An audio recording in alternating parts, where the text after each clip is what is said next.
తిరిగి BCN news కి స్వాగతం.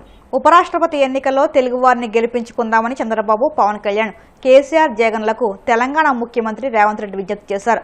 పివి నరసింహారావు తర్వాత తెలుగు వ్యక్తిని కీలక పదవిలో కూర్చోబెట్టే అవకాశం వచ్చిందని ఇండియా కూటమి ఉపరాష్ట్రపతి అభ్యర్థి జస్టిస్ సుదర్శన్ రెడ్డికి ఏపీ సీఎం చంద్రబాబు మద్దతు ఇవ్వాలని కోరారు. జూబ్లీహిల్స్లోని తన నివాసంలో ఏర్పాటు చేసిన మీడియా సమావేశంలో ముఖ్యమంత్రి మాట్లాడుతూ దేశంలో రాజ్యాంగ వ్యవస్థలను ఎన్డీఏ దుర్వినియోగం చేస్తుందని విమర్శించారు. ఉపరాష్ట్రపతి ఎన్నికల్లో రాజ్యాంగ పరిరక్షణ కోసం పోరాడుతున్న కూటమి ఒకవైపు, రాజ్యాంగాన్ని రద్దు చేయాలని చూస్తున్న కూటమి మరోవైపు ఉందని ఆయన అన్నారు. టీడీపీ, వైసీపీ, బీఆర్ఎస్, మజ్లిస్ సహా అన్ని పార్టీలు జస్టిస్ సుదర్శన్ రెడ్డికి మద్దతు ఇవ్వాలని ఆయన కోరారు.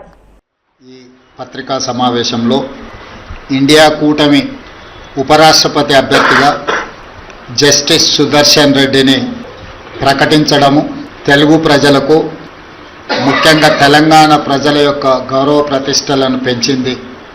ఈరోజు దేశ రాజకీయాలలో ఒక పక్కన రాజ్యాంగాన్ని మార్చాలి, రిజర్వేషన్లను రద్దు చేయాలి, ఎన్నికల్లో నెగ్గాలి అంటే ఎన్నికల కమిషన్ను కూడా దుర్వినియోగపరిచి బ్రతికున్న ఓటర్లను చనిపోయినట్టుగా, లేని ఓటర్లను ఉన్నట్టుగా నమోదు చేసి ప్రజాస్వామ్య ప్రక్రియను అపహాస్యం చేస్తున్న ఎన్డీఏ ఒక పక్కన, మహాత్మా గాంధీ గారి స్ఫూర్తితో సాధించుకున్న ప్రజాస్వామ్యం శాంతియుతంగా ప్రపంచాన్నే జయించవచ్చు అని ఆదర్శంగా నిలబడిన మహాత్మా గాంధీ గారి స్ఫూర్తితో డాక్టర్ బాబాసాహెబ్ అంబేద్కర్ గారు అందించిన రాజ్యాంగాన్ని రక్షించడం, రాజ్యాంగ స్ఫూర్తిని కొనసాగించడం, రాజ్యాంగబద్ధమైన సంస్థల్ని పరిరక్షించడం, ఇండియా కూటమి ఈరోజు ఇంకొక పక్కన.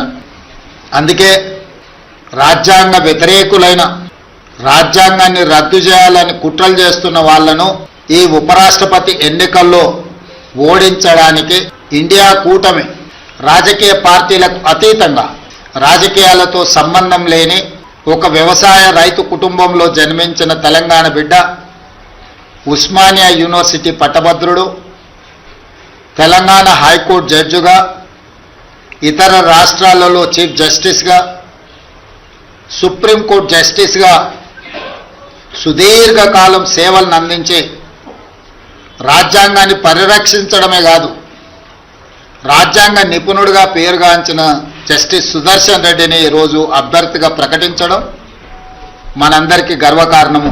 ఈరోజు వారిని గెలిపించవలసిన బాధ్యత ప్రతి తెలుగువాడి మీద ఉన్నది. దేశ రాజకీయాలను ప్రభావితం చేయగలిగిన, దేశ ఆర్థిక వ్యవస్థను ప్రపంచంతో పోటీ పడే విధంగా తీర్చిదిద్దిన పివి నరసింహారావు గారి తర్వాత మళ్ళీ తెలంగాణ ప్రాంతానికి జస్టిస్ సుదర్శన్ రెడ్డిని ఇండియా కూటమి ఉపరాష్ట్రపతి అభ్యర్థిగా ప్రకటించడం మనందరికీ గర్వకారణము. అందుకే ఈరోజు తెలంగాణ రాష్ట్ర ప్రభుత్వం తరఫున ఇండియా కూటమి రాజకీయాలకు అతీతంగా న్యాయ నిపుణుడు, న్యాయ కోవిదుడు జస్టిస్ సుదర్శన్ రెడ్డి గారిని అభ్యర్థిగా ప్రకటించడంతో రాజకీయాలకు అతీతంగా మనందరము ఏకం అవ్వాల్సిన సందర్భము. అందుకే ఈరోజు Telugu Desam party, YSR party, BRS party, MIM party, అదేవిధంగా ఉభయ రాష్ట్రాలలో ఉన్న బీజేపీ రాజ్యసభ, లోక్సభ మెంబర్స్ కూడా విజ్ఞప్తి చేస్తున్నా, తెలుగువాడికి దక్కిన గౌరవం జస్టిస్ సుదర్శన్ రెడ్డి ఉపరాష్ట్రపతి అభ్యర్థిగా ప్రకటించడం. అందుకే మనందరం కలిసికట్టుగా 42 మంది లోక్సభ సభ్యులు, 18 మంది రాజ్యసభ సభ్యులు, ఉభయ రాష్ట్రాలకు సంబంధించిన వాళ్ళందరం ఒక తాటి మీదకి వచ్చి జస్టిస్ సుదర్శన్ రెడ్డి గెలుపులో భాగస్వాములు కావాలి. జస్టిస్ సుదర్శన్ రెడ్డిని గెలిపించవలసిన బాధ్యత మన అందరి మీద ఉన్నది. కాబట్టి చంద్రబాబు నాయుడు గారిని, చంద్రశేఖరరావు గారిని, వైఎస్ జగన్మోహన్ రెడ్డి గారిని, జనసేన అధ్యక్షుడు పవన్ కళ్యాణ్ గారిని, ఎంఐఎం పార్టీ అధ్యక్షుడు అసదుద్దీన్ ఓవైసీ గారిని, అదేవిధంగా ఉభయ కమ్యూనిస్టు పార్టీలు, ఈ రాష్ట్రాల నుంచి ప్రాతినిధ్యం లేకపోయినా ఇతర రాష్ట్రాలలో కమ్యూనిస్టు ప్రాతినిధ్యం ఉన్నది కాబట్టి ఆయా పార్టీలను కూడా తెలుగు వాళ్ళుగా మన వాళ్ళు సంప్రదించి మద్దతు కూడగట్టి జస్టిస్ సుదర్శన్ రెడ్డి గారి గెలుపు కోసం పని చేయాలి. జస్టిస్ సుదర్శన్ రెడ్డి గారి గెలవడము ఇప్పుడు అవసరం. కృష్ణా జిల్లా పెనమలూరు నియోజకవర్గం ఉయ్యూరు శివారు యాకుమూరు గ్రామంలో మిస్ వరల్డ్ ఓపల్ సుజాత చువాంగ్స్ని సందడి చేశారు. మెగా ఇంజనీరింగ్ సంస్థ అధినేత కృష్ణారెడ్డి ఇంటికి వెళ్లి వారితో ముచ్చరించారు. ఈ సందర్భంగా వారు ఆమెను మర్యాదపూర్వకంగా ఆహ్వానించారు. ఈ కార్యక్రమంలో miss world global ambassador Sudha Reddy కూడా పాల్గొన్నారు. కోనసీమ తిరుమలగా వదిలుతున్న వాడపల్లి శ్రీ వెంకటేశ్వర స్వామి ఆలయంలో బుధవారం ప్రత్యేక పూజలు వైభవంగా నిర్వహించారు. మంగళ వాయిద్యాల నడుమ శ్రీ స్వామి అమ్మవార్లకు మేల్కొల్పు సేవ నిర్వహించిన అనంతరం ఐశ్వర్యలక్ష్మి హోమాన్ని జరిపించారు. అర్చకులు శ్రీ స్వామి అమ్మవారి వసంత మండపంలో అష్టోత్తర పూజలు నిర్వహించగా ప్రత్యేక అలంకారంలో ఉన్న స్వామిని దర్శించుకుని భక్తులు తరించిపోయారు.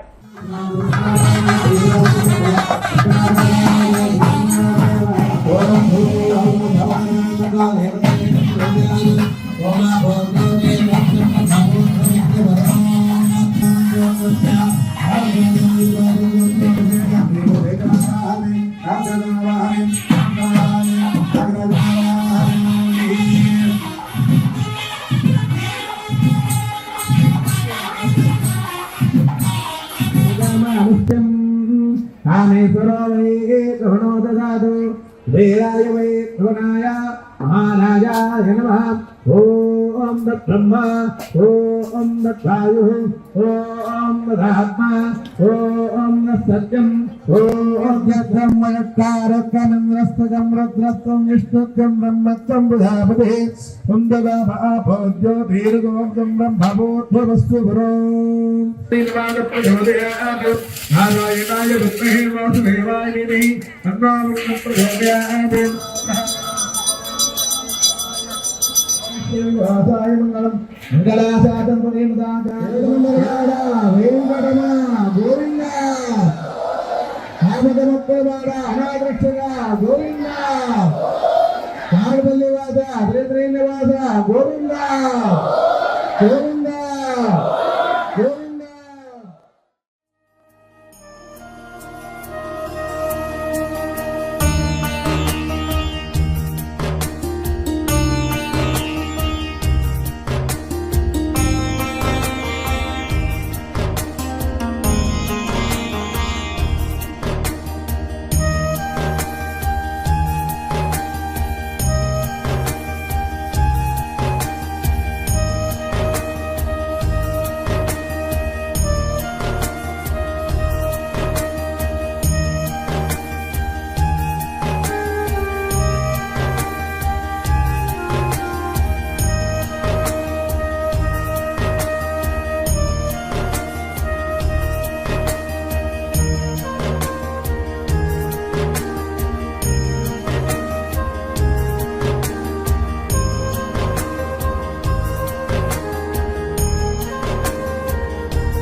వార్తలు ముగించే ముందు ముఖ్యాంశాలు మరొక్కసారి. మంగళగిరిలో రతన్ టాటా ఇన్నోవేషన్ హబ్ను ప్రారంభించిన సీఎం చంద్రబాబు. ప్రతి కుటుంబం నుంచి ఒక పారిశ్రామికవేత్తే తమ లక్ష్యమని స్పష్టం.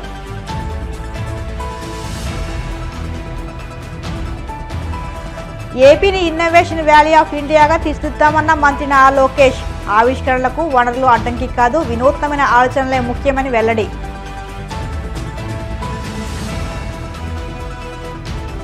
నెల్లూరుకి చెందిన శ్రీకాంత్ అనే ఖైదీకి ఫిరోలు ఇప్పించే విషయంలో కూటమి నేతలు అడ్డంగా బుక్కయ్యారు. వైసీపీ రాష్ట్ర అధికార ప్రతినిధి జూపూడి ప్రభాకర్ విమర్శలు. ఉపరాష్ట్రపతి ఎన్నికల్లో తెలుగువాడిని గెలిపించుకుందామని పిలుపునిచ్చిన తెలంగాణ సీఎం రేవంత్. తెలుగు రాష్ట్రాలకు చెందిన పార్టీలు ఇండియా కూటమి అభ్యర్థికి మద్దతివ్వాలని విజ్ఞప్తి. ఈ వార్తలు ఇంతటి సమాప్తం. మరిన్ని వార్తల కోసం BCN digital YouTube channel, Facebook పేజీని ఫాలో అవ్వండి. అప్డేట్ వార్తల కోసం ప్లీజ్ సబ్స్క్రైబ్.